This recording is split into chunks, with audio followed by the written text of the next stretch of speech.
Mesdames et messieurs, il est 13h sur les antennes de Varpatura Télévision. Bienvenue à tous dans ce bulletin d'information à la une de l'actualité. Ouverture ce mardi 17 septembre 2024 du 10e congrès de l'Union nationale de la presse congolaise au centre Nganda. Plus de 200 congressistes sont attendus et vont se réunir durant 3 jours pour statuer sur les réformes importantes et aussi l'installation d'un nouveau comité directeur. Nous y reviendrons dans notre grande édition de 19h30 avec plus de détails.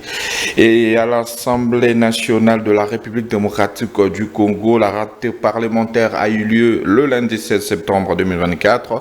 Une session essentiellement budgétaire marquée par 2 moments forts. Le discours du président de l'Assemblée nationale congolais Vital Kamerhe et de son collègue de l'Assemblée nationale de la Côte d'Ivoire. La question de la sécurité dans l'Est de la République démocratique du Congo a été évoquée par les 2 présidents. Était sur place pour le compte de Varpatura Télévision, Rachel Adasaliwala et Seyambafou. Prenant la parole à l'ouverture de cette session budgétaire, le président de l'Assemblée nationale de la RDC a notamment évoqué l'insécurité dans la partie est du pays. Chaque jour qui passe rappelle à notre mémoire qu'une portion de notre territoire est occupée par nos agresseurs. Aucun Congolais ne peut oublier ce qui se passe au Nord Kivu, au Sud Kivu, dans l'Ituri et dans la province de la Chopo. Les défenses essaient dans l'indifférence quasi totale de la communauté internationale.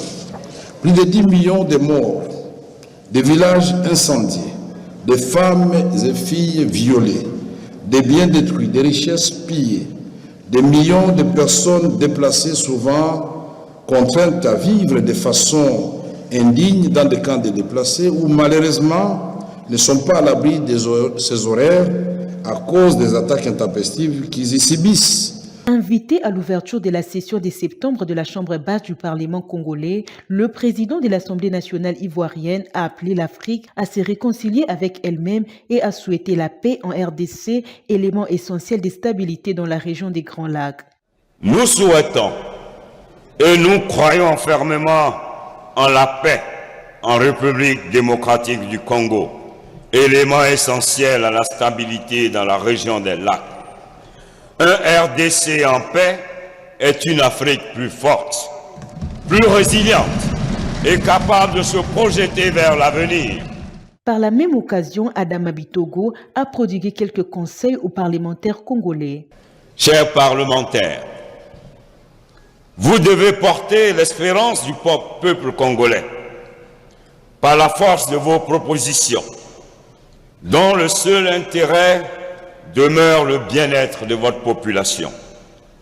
C'est en cela que la diplomatie parlementaire doit être une autre force motrice, complémentaire de l'exécutif, dans la recherche de la paix et de la stabilité, gage de développement de votre pays. Cette session de septembre sera essentiellement budgétaire. Et toujours dans ce chapitre, rendons-nous cette fois-ci à la Chambre haute du Parlement où également a eu lieu la rentrée parlementaire. Dans son discours d'ouverture, le président du Sénat de la RDC, Samalou Kondé, a évoqué plusieurs questions, parmi lesquelles la demande à la communauté internationale d'infliger des sanctions courageuses à l'encontre des agresseurs de Congolais. Reportage. Depuis son accession à l'indépendance, notre pays est la cible d'un complot international insidieux, nourri par les richesses inestimables que regorge notre sol et sous-sol. Cette bénédiction naturelle a malheureusement engendré une spirale de conflits et d'insécurité qui ressurgit à chaque étape cruciale de notre évolution politique. Nous ne pouvons ignorer ni minimiser l'implication promonte de certaines multinationales d'une part et de certains pays voisins d'autre part, qui apportent leur soutien financier, logistique ou militaire aux groupes armés. Ces actes ignobles constituent une violation flagrante de notre souveraineté et donc une menace à la paix et à la stabilité, non seulement dans la sous-région des Grands Lacs, mais également de l'Afrique tout entière. Il est donc essentiel que la communauté internationale prenne des mesures concrètes pour mettre un terme à cette ingérence extérieure.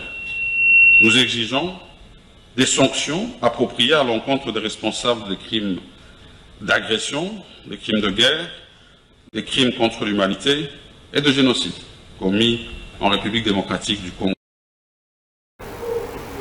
Et en éducation, le chef de l'État a visité le lundi 7 septembre les écoles primaires Kamina situées dans la commune de Kalamou et Kanchachi dans la commune de Ngalima. Félix-Antoine Tshisekedi Tshilombo s'est rendu compte de la poursuite de la gratuité de l'enseignement de base et de l'effectivité de la rentrée scolaire 2024-2025. À l'école Kamina, le chef de l'État a partagé une petite leçon de citoyenneté avec quelques élèves avant de relever quelques-uns de leurs défis. Suivez.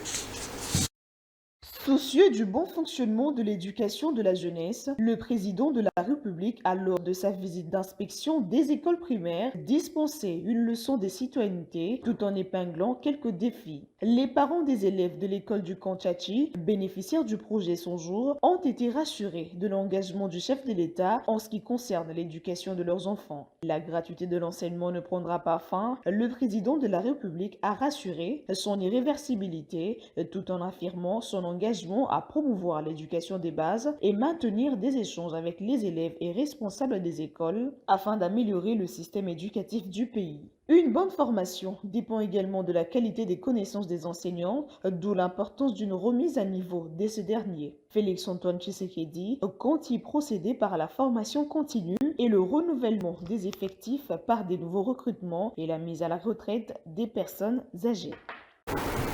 Et on va prendre cette brève avant de boucler avec ce bulletin d'information. Le marché de Kinshasa subit des incendies ces derniers temps.